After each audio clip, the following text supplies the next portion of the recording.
Bonjour, je m'appelle Anis Marty-Micheli, je suis psychologue, j'ai aussi plusieurs formations complémentaires. J'ai travaillé longuement en milieu gériatrique et aujourd'hui je propose tout un ensemble de formations dans mon organisme qui s'appelle FormaPP.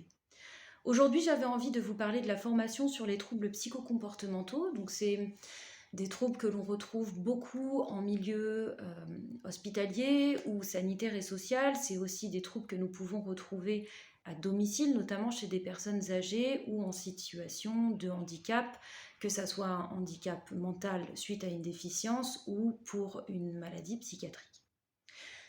Alors souvent les questions qui reviennent en haut du tableau, c'est qu'est-ce que c'est qu'un trouble psychocomportemental, qu'est-ce que ça veut dire et comment est-ce qu'on l'accompagne.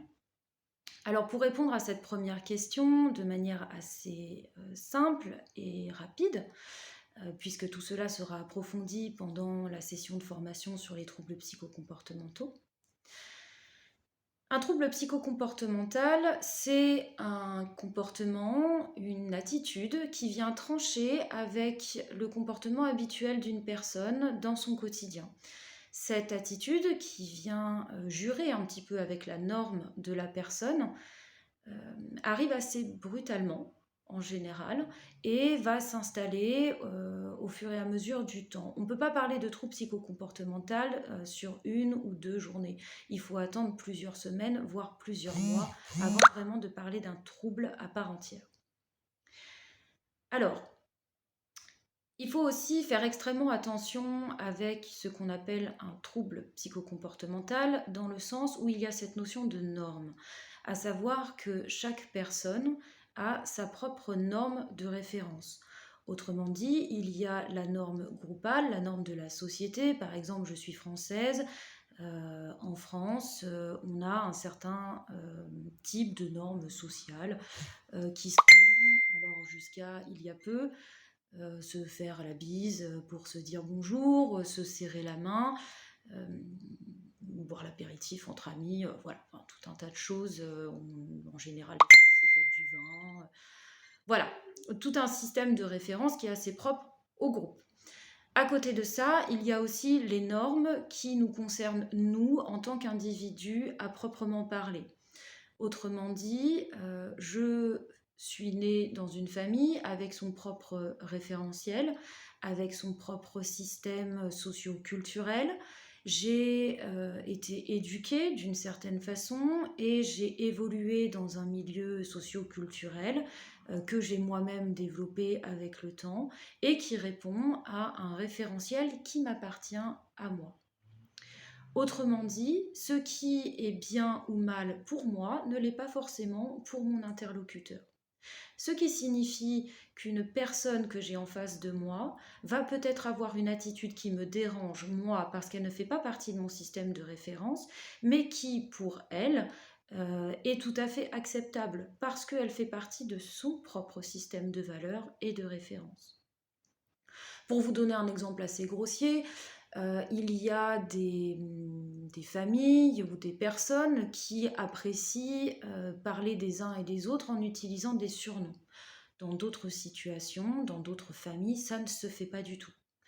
Autre exemple, même si ça se fait beaucoup moins aujourd'hui et que ça se faisait beaucoup sur les générations précédentes, il était tout à fait habituel de vous voyer ses parents. Ça ne veut pas forcément dire qu'il y a un fossé affectif entre un parent et son enfant. Pas du tout. Aujourd'hui, ce sont des choses qui ne se font plus. Pourtant, la valeur affective dans ces deux familles sera exactement la même, mais nous ne partageons pas le même système de référence. Voilà par rapport à la norme. Alors, qu'est-ce qu'un trouble psychocomportemental? Vous en avez de différentes allures, de différents aspects. Vous avez tout ce qui est vraiment comportemental pur, avec tout ce qui va être déambulation, par exemple. Vous avez d'autres troubles psychocomportementaux, même si finalement l'un et l'autre se retrouvent, hein, parce que dans la déambulation, nous ne sommes pas dans la fugue déjà. Donc la déambulation, c'est une errance sans objectif particulier. La fugue, la personne qui sort a un objectif particulier, elle veut partir d'un point A pour se rendre à un point B, même si ce point B n'a plus vraiment de cohérence entre ce que la personne pense et la réalité. Pour vous donner un autre exemple, une personne très âgée qui va fuguer de l'hôpital ou de l'institution comme un EHPAD, peut-être même de son domicile, parce qu'en fait, il veut absolument rentrer chez lui, et ce chez lui qu'il a dans sa tête n'est plus représentatif de ce qu'il est aujourd'hui. Une personne peut très bien essayer de s'en aller, retrouver son chez-soi qu'elle a connu quand elle était enfant, parce que ça correspond à sa valeur actuelle, on va dire, pour ne pas rentrer trop dans les détails. Et finalement, va se retrouver exactement à l'endroit souhaité, mais la maison qu'il a vue dans son enfance n'existe plus.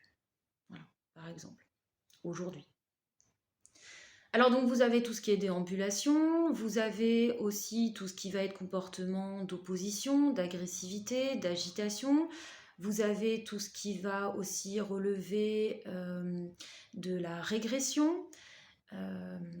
Vous avez tout ce qui est désinhibition, excusez-moi. Vous avez aussi tout ce qui va relever de la dépression, de l'apathie. Et tout ce qui est aussi d'allure psychiatrique, même si la régression peut aussi en faire partie. Donc tout ce qui va être hallucination et idées délirantes. Alors je ne vais pas vous décrire tous ces troubles, puisque ça fait aussi partie des objectifs de cette formation. La question qui va apparaître derrière cette énonciation, c'est plutôt, ok, maintenant qu'on sait tout ça, comment est-ce qu'on les accompagne? Alors déjà, il faut bien penser à ce système de normes. Ce qui fait partie de ma norme n'appartient pas forcément à la norme de l'autre. Autrement dit, il est essentiel de s'intéresser à la question du bénéfice-risque. Qu'est-ce que ça veut dire? Une personne qui déambule, son comportement peut avoir un impact sur l'environnement autour de lui. Ça sera d'autant plus gênant probablement dans un milieu institutionnel où nous sommes dans une collectivité, ce qui peut l'être moins à domicile, même si en général l'accompagnant naturel va travailler, donc on va retrouver des situations où la personne est enfermée chez elle parce que finalement l'aidant ne sait pas forcément quoi faire. Et ce qui est difficile de juger, bien évidemment, puisque c'est une situation extrêmement compliquée. À ce moment-là, la grande question du bénéfice-risque, c'est ok, monsieur X, madame Intel déambule, ça gêne un petit peu son environnement, mais lui, il en a besoin parce que déambuler, c'est aussi une façon de gérer son stress et son angoisse. Donc, quelle est la situation la plus propice au bien-être pour lui et pour son environnement, moi y compris en tant que soignant ou accompagnant naturel? En général, la meilleure solution, c'est plutôt de traiter l'environnement plutôt que la personne à proprement parler, notamment sur de la déambulation, puisque comme je viens de vous le dire, la déambulation a un impact positif sur la personne dans la plupart des situations. Parfois, il n'est pas possible de laisser la personne déambuler comme elle le souhaite pour des raisons de sécurité évidentes. Dans ces cas-là, on peut parler de contention.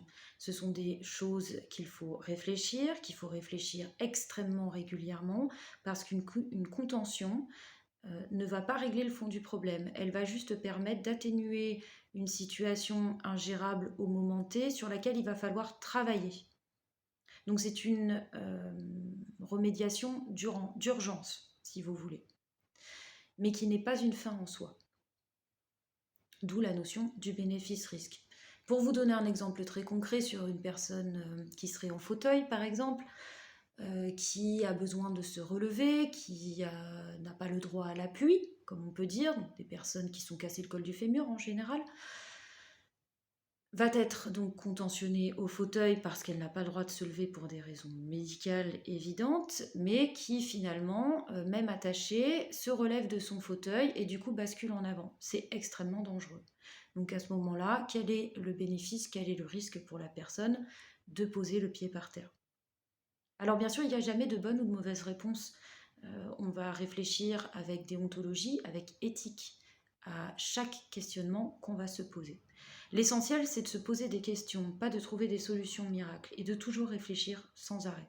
Il n'y a rien de pire que de se retrouver face au mur et de se sentir impuissant. L'impuissance, c'est l'arrêt de la réflexion, c'est le fait de baisser les bras. Il faut toujours continuer d'avancer, même si les solutions que nous trouvons ne sont pas toujours les meilleures. Enfin, la dernière chose importante à savoir, c'est comment est-ce que nous-mêmes, on peut se protéger dans ce genre de situation. Les personnes qui souffrent de troubles psychocomportementaux sont assez compliquées à accompagner parce que leur comportement peut être très changeant, il peut y avoir très changeant, pardon. Il peut y avoir beaucoup d'agressivité, ça peut être aussi très compliqué pour les aidants familiaux. Je pense notamment à des époux ou des femmes qui, euh, qui ont une relation affective forte, même aussi des enfants avec leurs parents, et du jour au lendemain, ce parent, ce mari, cette femme ne reconnaît pas son proche, peut se montrer extrêmement agressif, voire violent aussi envers son conjoint, envers son enfant. Et ça a un impact affectif extrêmement lourd pour l'autre, qui ne reconnaît pas forcément son parent et qui va être extrêmement attristé par cette situation. Ça peut aussi nourrir des situations de déni aussi, où l'aidant familial, ne reconnaissant pas son proche, va nier toute forme de trouble évident. Il peut aussi nier jusqu'à la maladie elle-même, il peut nier aussi l'existence même de la personne au moment T. On appelle ça des deuils blancs, il peut y avoir aussi des deuils pathologiques, des choses comme ça. Des personnes qui disent « je ne reconnais pas mon mari est mort ». Voilà. Ce qui n'est pas vrai, même si d'une certaine façon, l'image de cette personne-là qui existait avant n'existe plus aujourd'hui. Donc elle est bel et bien morte, ce qui est une réalité. Pour autant, il va être important de se construire une nouvelle image. Et ça, c'est pareil pour le soignant aussi. D'autre part, il y a tout ce qui va tourner autour de la notion d'autonomie.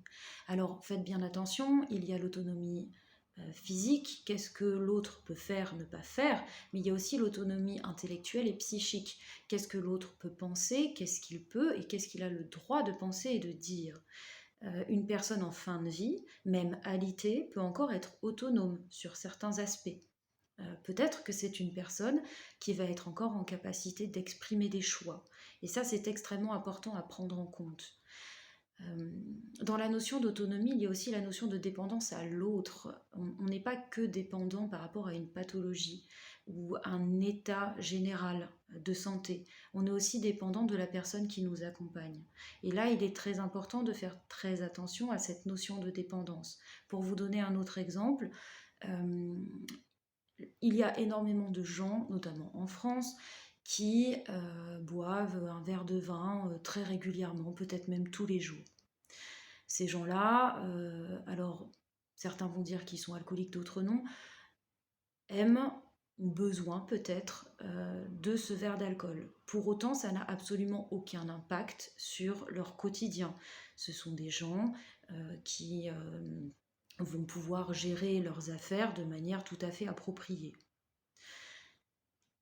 À partir d'un certain degré d'alcool, une personne qui va boire absolument à tous les repas, plusieurs verres, peut-être même dès le matin, va au bout d'un moment sombrer dans une réelle dépendance à l'alcool. Et à ce moment-là, pour pouvoir gérer ses activités du quotidien, il va avoir besoin de cette substance.